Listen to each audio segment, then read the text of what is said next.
बिस्मिल्लाहिर्रहमानिर्रहीम। नाज़रीन कराम, आज आपको एक बुज़ुर्ग का बरकत के मुतल्लिक़ वाक़या सुनाते हैं।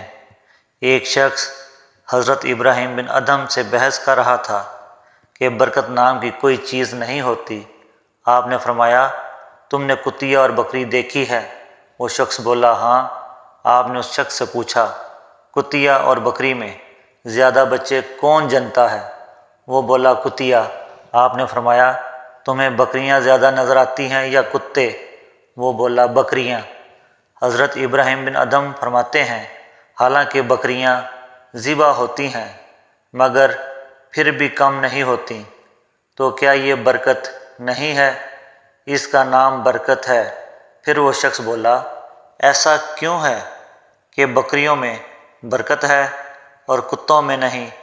आप फरमाते हैं, बकरियां रात होते ही फ़ौरन सो जाती हैं और फजर से पहले उठ जाती हैं, और यही नज़ुल रहमत का वक्त होता है, लिहाजा इनमें बरकत हासिल होती है।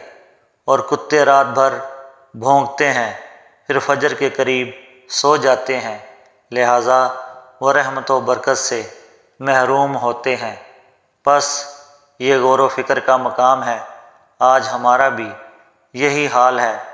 हम अपनी रातों को फजूलियात में गुजारते हैं और वक्त नज़ुल रहमत सो जाते हैं।